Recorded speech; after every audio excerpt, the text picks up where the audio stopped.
feel quite tiny on this, like my legs are like. Welcome back. Hi.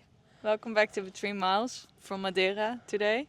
It's nice and sunny. Yeah. It's actually a lot hotter than I thought it was going to be. It's very hot. We did not dress for this heat. No, this might be a short episode because otherwise we might burn away. We need to change, but we cannot check into our hotel room yet. Yeah, because we decided to come here at crazy o'clock in the morning. Crazy o'clock. It's currently not even 11 o'clock yet. Yeah, and we've been here for like 3 hours. So anyway, we are in Madeira. Why are we in Madeira? We are running, well, we have planned to run 50k Ultra X Madeira. It is a 2-stage race. So some people will be doing 60k on Saturday, and we will be doing the 50k on Sunday. We have trained up for this, but Lydia has been coaching me. yeah, This is, of course, more of a challenge for me than it is for Lydia, clearly. But there is something else that makes this a really big challenge for Lydia. What happened, Liz? Well, I decided to go and run 500, just over 500 kilometres about 2 weeks ago. And sadly, my leg has been a little bit swollen. My ankle has just had a little more wear than it would have liked to have had. So we've been umming and ahhing about if it's the right decision to run. And it is not the right decision to run. I think I will be slowly adding running back into my training next week, but we're looking at 5Ks, we are not looking at 50Ks. So mentally and physically not ready to run 50K, I think, after 500 kilometres. So I've sadly had to pull out, but we've still got one member of the team that is going to run 50 kilometres. Who will maybe meet Lydia between miles. Yeah, I'm going to hopefully try and get to as many places as possible and see you, cheer you on. Yeah. How are you feeling about it? Yeah. So when I figured out that you were still in pain, and some of my friends said, well, is Lydia even going to be able to run? I was like, well, if Lydia's not running, I'm not running. And I definitely felt that. And earlier this week we talked a bit about it. You were still not sure. Yeah.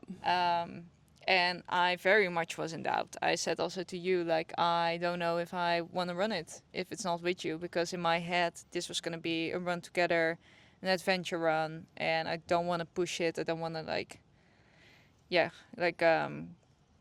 see it as a race, basically. See it more as just a fun adventure. And I was like, I don't know if I can do that alone. So, and then also I was very afraid of some of the steep downhills, and I thought, well, I will feel so much more comfortable if my coach is there with me. But I looked up some videos of the course, and I think I'll be all right. It's a beautiful course. Obviously, it's very hilly here in Madeira, but yeah, it looks absolutely stunning. I'm very gutted that you're going to be able to see all of it. I can watch your videos afterwards. Yeah, so I basically decided that it looks doable, and then also actually the videos that I was watching were basically from somebody wearing kind of like a chest cam or head cam, whatever. And not only the terrain, it looks like it's going to be a rough ride and there will be a lot of climbing, but like it's doable. And then on top of that, it just looked absolutely beautiful. And I thought, well, I either am going to come out of this and be like, I'll never do that again, or I'll come out of this and be like, that was so awesome.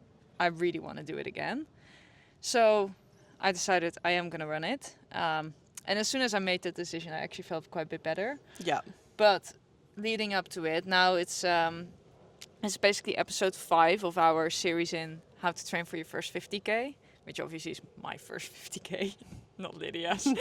And we've done a few episodes in between that also have to do with training, but are a little bit more applicable to anything, like how to run more miles, how to prevent injury, and so forth. But this is like kind of like episode 5, truly, and then episode 6, I guess, is going to be kind of the race video. Yeah. Take you around Madeira, show you a little bit, and then also show you the full race. Exactly. And hopefully how you feel afterwards. Yeah, the party afterwards. Yeah. We'll be drinking cocktails, whether it is to get rid of my pain or because it was so awesome. We have heard that they do banana beer here. Yeah, so. we've yet to find it. But we've also seen amazing, like, mango kind of cocktails and banana cocktails. So that will be all right.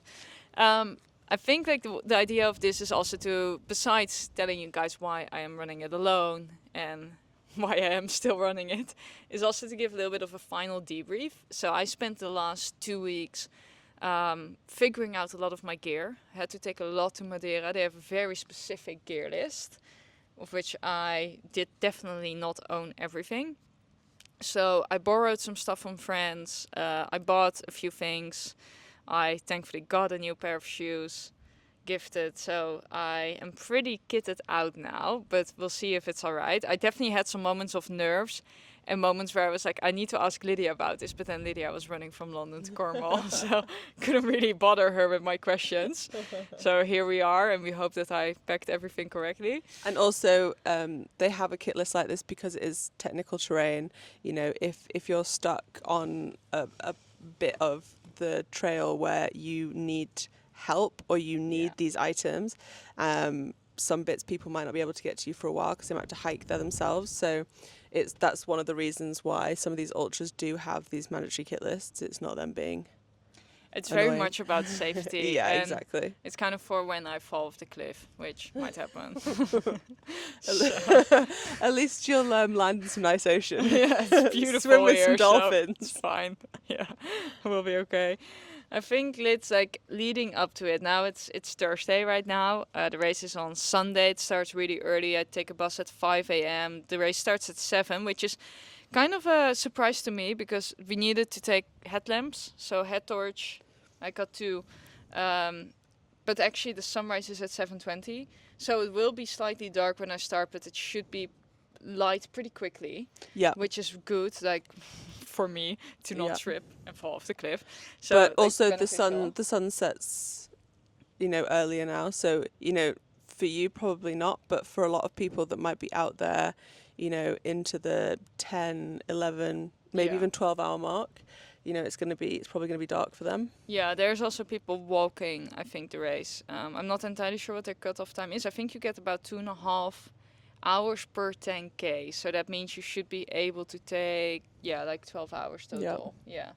So, I am aiming more for, well, I checked what other people ran last year. I don't, of course, have a time goal, but it's just to have a bit of a rough idea in my head. How long am I going to be out there? That's helpful for me to kind of know. So the winner last year took 6.5 hours. And I'm going to be shooting content as well. So I'm thinking more about 7.5-ish. Yeah. 7.5 to 8. Not having done anything like this before. So obviously I don't have anything to really go off except my other experience running. Yeah. So we'll see how that goes. What are some of the last tips you would give me leading up to this now starting on Sunday regarding maybe nutrition, mental preparation, going into the actual race? What are the final things you think I should not forget? Well, I mean, you've prepared well with your miles, so you know that your legs are ready for it. Yeah. I think obviously you've got over the hurdle of knowing that you're not running with me. Obviously, and that was like when you prep yourself for that, it's quite hard to then get out of that. she thinks I'm over it, so crying at night. But obviously, carb loading. So we'll be having some nice pasta and pizza meals. I'll be carb loading just because, mental support. Sympathy, carb loading. Yeah. It's really important. If you are ever support squad, don't let the other person hanging. Like, it's okay if you're both having pasta and there's a bread basket and you eat a little bit less bread. That's okay. But generally, Yeah, my blood runs carbs, so it's fine. Yeah, perfect.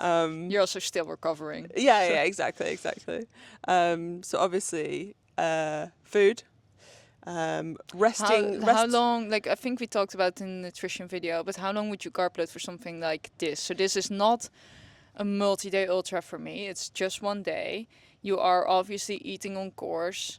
Like, how long is the carb load maybe kind of compared to a marathon? Yeah, so it's quite difficult to put it into exact terms because obviously if you are going at this 50k as an all-out effort, this is your A race and you're racing it, then I think you would probably need a little bit more carb loading. Yeah. But you still got to look at it as it is still 50k and it is still could be 7 hours out there, if not longer. Yeah. So you still want that good carb load, even if you're going to have good nutrition on the race. So I would still say 3 days beforehand, you want to be eating more carbs, not like overeating carbs, just maybe removing a tiny bit of protein and a tiny bit of fat and just adding in those carbs there. So you're still getting the same amount of calories, but you're just going, I'll take the carbier option and just keep those stores high, because then you're not overloading and the day before going, I need to eat loads of carbs,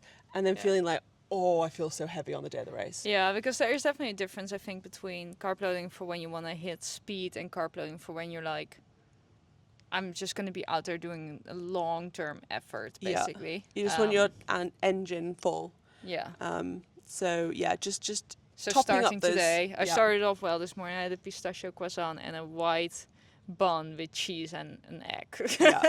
Yeah, so pretty good. Yeah, I had the same. Good score. So, Yeah, absolutely. So then after food, I think I'd go into sort of, resting the legs, but keeping them active, if that makes any sense whatsoever. What I mean by that is we'll be going on a hike maybe, and you'll do a little run, but you're not going to go off into the hills and do a 20k. No. So it's reducing the miles, keeping active movement, maybe a bit of yoga, a little swim, hike, small run.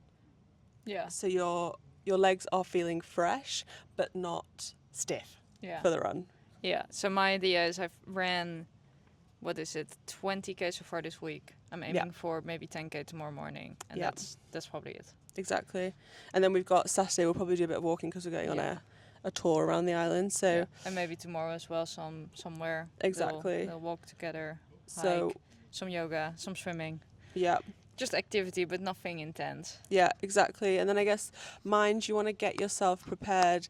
I'll put this in the sense of like, if you were maybe taking this as more of an A race, you'd want to mentally prepare, try and envision the race, try and envision the finish line, I would try and envision happy thoughts, because at some point in the race it's going to be tough. It's going to feel, you're out there for a long time. It is, you're going to maybe not want to feel like you're going to quit, but you're going to have those tough moments of like, why am I doing this? Do I want to do this? So I think mentally preparing yourself before you actually go out there on the race and just really envisioning the positive things. Yeah, and how do you think like the mental part kind of compares to, say, the hard part in a marathon? So because it's really hot. We're like burning away for you guys. Like in a marathon, like I think the hardest mental part is when you're just, you're kind of through your fuel basically. Your legs are dead basically. Yeah. Here I feel like the harder mental part is going to be this idea of, I still need to go so far, and this 10k is taking me ages. Yeah. So I think it's more with an ultra accepting the time, and so you've really got to take in. I mean, that's why it's lovely doing ultras in beautiful settings like this, because you can really just enjoy the surroundings, take a moment to look up and see how beautiful it is around you. Really appreciate that, because it's not going to be fast. You're not going to be able to wish away the time and just like power through those legs. You've got to go, this is beautiful. My body's able to do this, and let's just like enjoy this time that I'm able to do this and be out here. Yeah, I think that's really important. I think that especially for someone like me that has done a lot of road races, a couple of trail races, but the trail races all being local. So basically every single time I've ended up on the podium, which is not an experience that you can lift over to a 50k ultra here, which is like international. People are traveling for it. Like it's not the same caliber basically. So it's like, okay, I'm gonna go out. I'm going out for a need way longer, whereas I'm used to thinking about time. Not always, because I've done a few races where it's like just for fun and I'm not trying to do anything, but especially I think the last few weeks things have gone really well. I became 46th in Cardiff, 12th in the Lisbon Marathon, and now it's like good luck. Yeah, no way. But I mean, So, and that's that like, will transfer over into this race for Yeah. sure. Like, you know, having that speed in your legs will transfer over. And obviously we live somewhere hilly, so Yeah. you're going to be fine on the hills. Helps You've a got that lot. practice. Yeah.